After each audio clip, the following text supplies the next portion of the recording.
Hi, I'm Diane and this is Alison. We're here today to show you how to create a screencast. This screencast accompanies our paper, How to Podcast, that's published in Nursing Standard 2017. Now Alison is going to take you through the process. Thanks. So we're going to show you how to do a screencast using some free software called Screencast-O-Matic. Now it's free software and you can access it just by going to this website, so it's screencast-O-Matic.com, and press start recording. If it's the first time that you've used Screencast-O-Matic, then it will take a couple of seconds and download a small piece of software to your computer.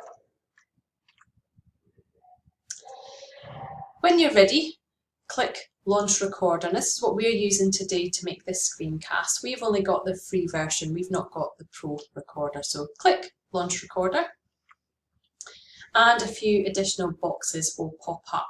So this is what it will look like when you start to click Launch Recorder. You can see you've got a record button down the bottom here with a yellow circle around it. You've got the record box here, and a little webcam image of you will pop up in the corner there. Lots of options for you to tick and check and play with. So the first thing to do is to decide what you want to have in your screencast. Do you want just the screen, so just a slideshow? Do you want just the webcam, so just the image of you? Or do you want both? So for this screencast today, we've selected both, so you'll see the slides and you'll also see Diane and I looking at the webcam.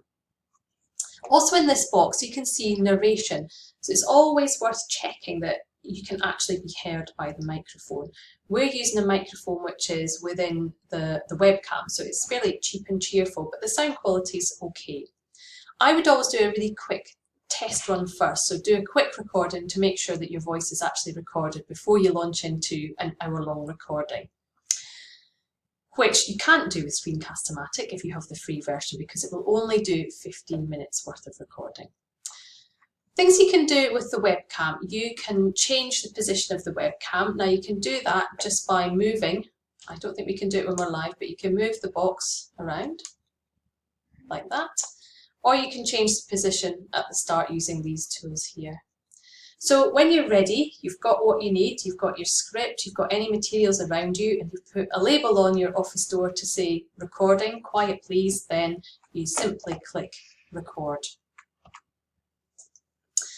You get a 3-second countdown, so you can make sure that you're happy with everything. Make sure you're looking at the camera, you're smiling, and you're ready to go.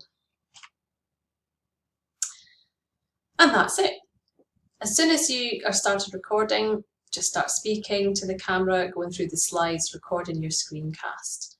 When you've finished, you've said everything you want to say, then press pause, and you'll find that, it's not on this screen, but you'll find it down the bottom here. Here it is on my screen when I'm working, and then done. And a new pop-up will appear. This is a new pop-up which is going to appear on the screen for you here.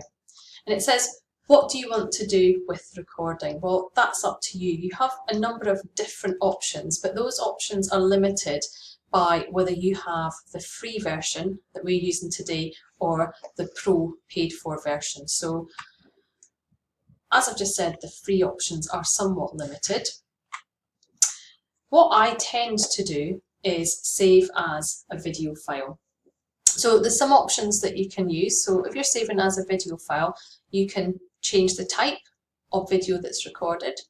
You can change the file name, so give it a name that means something to you, and you can save that file in a folder that means something to you too. And when you're ready, just click Publish here, and that will save your screencast to your computer. You can go in later to edit it and make sure you're happy with it as well. What Diane's going to do now is just talk briefly about some of the pitfalls of screencasting. Yes, thanks Alison. There are a couple of pitfalls of screencasting. Now they're really useful for clinical settings and demonstration of practical skills. However, the media source can be used in two ways. It can be used as we're doing it today with a screencast where you can see the visuals, but it can also be downloaded as an audio file only, as a podcast. Now, when you do that, some of the content will be lost. So, for example, if you were talking on the slide about the human heart, and we've got a lovely picture here of the human heart, you have to remember that if somebody's listening as an audio file, they won't be able to see the picture that you can see on screen. So you will need to describe in detail the information that you're trying to give, rather than just saying it's on the left side of the screen, for example. The other issue that you can have very frequently is with live lecture recordings, where the sound quality can be variable. And you really need to think about the sort of software that you're using to record in terms of your microphones. The cheap one we're using today is fine, but if you're using some of the other ones, then it might not be quite so good. Yeah, in a big lecture theatre, sometimes lapel mics can be used, and that will give you much better. Yes, much better recording, yeah. And finally, just to finish off, there are some resources listed here. There's a nice little web link there to the Screencast-O-Matic website, where you can download the free software we're using today. There's also a link to Audacity, which is an editing software, which is really useful for when you're doing things like podcasts. And there's a link there to YouTube, where you may or may not wish to share your screencast with the world. Thank you very much. Thank you.